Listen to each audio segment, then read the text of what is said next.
Which Eagles players scare you? And I've already seen a couple of people text in lots. If you want to be current Eagles players, and do you believe there is a spot where the Cowboys hold an advantage? I'll be really fascinated to see what comes out of that. And by fascinated, I guess I mean hopeful that people will give me more ideas, because I did go through this. I kind of struggled at finding a whole bunch of spots. Oh, really? Where I thought the Cowboys would hold an advantage. Oh, no, yeah, you definitely struggle with that, I can see. There's that. Did you see that interception that Kobe Dean had in the end zone last week? That was an athletic play. The Georgia guys, for them, have really, really been picking it up, and it is kind of terrifying. I'm going to go back to, this is the one thing I found in confidence, and you might be like, hey, that doesn't really help because that's in the past. Well, this is what I have to present to you. Dallas wins divisional games. Okay. All right? Like, it seems like even when they're bad, they do pretty solidly in divisional games. But going back to the beginning of 2021, Cowboys have the second best divisional record in all of football, behind only the Kansas City Chiefs, who are 17-3. Now, and the Cowboys are 16-3. Now, I know the agitating part about that is you're like, hey, we're the second best to the guy that wins Super Bowls and the team that wins Super Bowls. But I will tell you, while everything else has been falling apart for the Cowboys team, this is going to be the last step to see, can they still hold strong against divisional teams? Because if they can, and they can thrive against divisional teams, well, maybe they can do something and make the playoffs with a terrible record or a not great record. But if they can't, which unfortunately is what I'm thinking, then it's going to be tough to find stuff to hang your hat on. Kevin, I hope you don't I don't blow up your Cowboys win, Cowboys lose for tomorrow. Okay. How are they against Vic Fangio? Because that's a good question. Mike McCarthy previously was 6-1 against Vic Fangio. Oh, okay. And in the last two encounters with Dak, he's 0-2. And Vic Fangio, this was the moment, right? Whenever he said, hey, we're playing this shell protection, we're just playing deep. We're going to stop you from doing what you love to do, and that's making big plays downfield. And since then, it seems like the entire league was just like, all right, that's what we're doing too. We're going to force you to try to run the ball. We just do not want you striking downfield against us. And so that's what I fear. Okay. Now, the one thing I will say is this isn't Dak. And if you go, I did go back and watch Cooper Rush, and Cooper Rush drops back, gets the ball out quick, has good anticipation. There are some good qualities about him. I do wonder if that quick decision-making, if the Eagles can take advantage of that a little bit. And they're like, we know he has a clock he's trying to get it out before then. He's not going to make any plays with his feet. You're not expecting him to run around, extend plays. So I do feel like the Vic Fangio is where I fear at the moment, because his defense, in the last couple of times that the Cowboys have met up with him, has really shut the Cowboys down pretty well. Obviously, I'm going to throw Saquon Barkley in there. Why? Because if I didn't, Micah Parsons would. Now, he said this about Saquon Barkley, I believe on his podcast on Monday. The Giants didn't appreciate him, and now the rest of the league is facing the consequences of the Giants' stupidity. It's a fact. Wow. That is a fact. I mean, him and Derrick Henry, have they been the two biggest impact players for new teams? Non-rookie. I was listening yesterday, and Peyton, who's on Sean and RJ and Bobby and Peyton show. The host of WrestleMania? Yeah. And I agree with you, Alec, on the boo. He said that's the best offseason pickup for any team, and everybody was like, what about Derrick Henry? And then your mind immediately goes, yes. Yeah. But those two running backs, they fall into situations perfect for them, because the Eagles were looking for something to balance out what their offense is downfield. And Barkley's perfect for that, because he does everything behind the line, right beyond the line, and he can bust downfield too. So, yes, Saquon Barkley, fear. Okay, Saquon Barkley, fear. Other offensive things to look at. A.J. Brown. Now, I know the concern that people might be thinking is, hey, maybe he's not going to play. Or maybe that's what you're hoping for. Because he had a knee injury in the Jags game, and he already missed a few weeks with a hamstring injury. He returned to practice. It's still kind of touch and go. Mike McCarthy said CeeDee Lamb had a good day. Mike Parsons said he's going to play in this game. And so A.J. Brown looks like he's trending to be much more likely in this game than maybe I might have thought on Sunday or Monday. And even though he's already missed several games, he still has 23 catches for 444 yards. So he's averaging, 19 yards per catch and has 3 touchdowns in his 5 games. So if he plays, it still feels like inherently he'll automatically be a threat. When T.O. was an Eagle, it was the fear of him going downfield and beating you downfield, but then also on those drag routes, he could turn it into a 40-yard play. Unless you horse-called him and broke his leg. Yes, exactly, unless you horse-called him. I lost that word. It's okay, horse-collared. But that was you knew that T.O. was that kind of receiver. A.J. Brown's like that too, where he turns a crossing pattern into a huge play, and you're trying to tackle him, but he's so big that he's tough to tackle. A.J. Brown is a huge weapon. We discussed yesterday, Kevin, Devontae Smith plays, he's is it the Ant-Man? He plays bigger than he is. He plays Mighty Mouse. I don't know I haven't even looked for a nickname on him, but there are plays that he makes that I'm like, that's a play I would expect A.J. Brown to make. Now, A.J. Brown will just stiff arm you and shoulder you to the ground.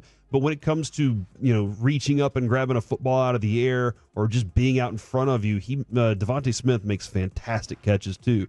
It's a perfect combination with those three. So that's where I say my biggest fear is Jalen Hurts. He's not running as much, but he can run effectively. He can. The tush push is still as effective as it has ever been. And he is playing confident and more accurate than we've seen him. Than we saw him last year. He's almost back to 2 years ago. And he's not turning the ball over. Yeah. That's a huge thing. He is not turning the ball over. Was it in in training camp? Was it every day, or were they counting down? They were like, he hasn't turned it over at all, and everybody was like, is that good or bad? Because you hear the stats for a while, most turnovers this year, then most turnovers this year and last year, and then the last 3 years combined. So you continue to see it again and again, but he's been relatively clean these last 3 or 4 weeks. Everybody's saying Slim Reaper. That's the Devontae Smith nickname. Is the Slim Reaper. Okay, there you go. And that dude has a nice fit every day going in on game day as well. Now, we talked about a lot of offensive stuff, and obviously you can go back if you want to. Lane Johnson is still good at football and all, that their offensive line is still good at football and all of that. Duke Manyweather, you trust him on offensive line? I do. He was standing up for Terrence Steele after that game last weekend. And correctly so. He said Lane Johnson is playing at a level that nobody's seen. Yeah. And right now, he's the elite offensive lineman. And that's saying something considering how long he's been in the league and how long he's been doing it. So that's a lot, right? It's a lot. But especially when you feel like you're a team that's missing a lot. And then the bad part that I'm going to say is the defense is actually playing better than the offense right now. So we talked about this a little bit yesterday. Since the bye week, so Philadelphia rolled into their bye 2-2. Not really looking too good. Had the bye week. Since week 6, they are first in the following defensive categories: total defense, passing defense, rushing defense, defensive points allowed per game, and sacks.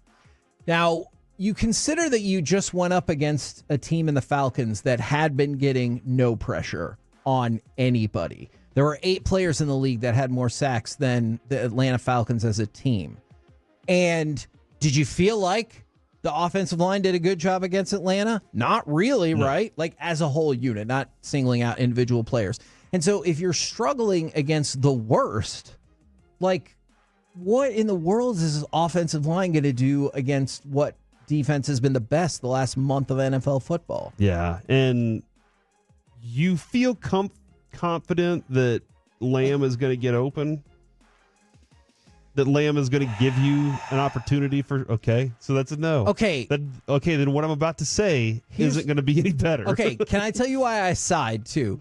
Is because they pushed the ball to CeeDee Lamb in the last game. They absolutely got the ball to CeeDee Lamb, but it didn't have an impact in terms of yardage. He got targeted 12 times in the last game. He had 8 catches for 47 yards. Okay. So, like, That's they made a focus. Not efficient. Let's get the ball to him, and he wasn't able to get down the field, partially because there wasn't a lot of time to throw the ball. So to add to that, then, because of the pressure that you're assuming, Cooper DeJean? Dejan. Is it Dejan? I thought it was Dejan. Since week 6, 85.7 coverage grade, third among all cornerbacks. Great. Quinyon Mitchell has literally been perfect for the last month. Targeted 15 times, only allowed 8 catches, 73 total yards, no touchdowns allowed. So when it comes to what they're doing as cornerback, slot corner, wherever they put them on the field, the grades are high for those guys, and they're playing at an elite level. And again, Fangio has had a tradition of having players that play at that level. So that's Mitchell, plug and play kind of dude. It's they have that on that side of the ball. And the Cowboys have that to contend to with a backup quarterback. And then we get to Jalen Carter, who the further we go into this segment, the less I like it because, like I told you, I was struggling for some positivity with this specific matchup. Jalen Carter, he tied for a career high in pressures. It was Jacksonville, Kevin. Okay, fair. Right? Does that count? Jacksonville does stink. Okay. But consider this. So there's some hope. He had 6 pressures against Jacksonville. 3 of them were against double teams. So half of the pressures he got were off of double teams. And because I know we're like, well, you got to chip, you got to be able to double team.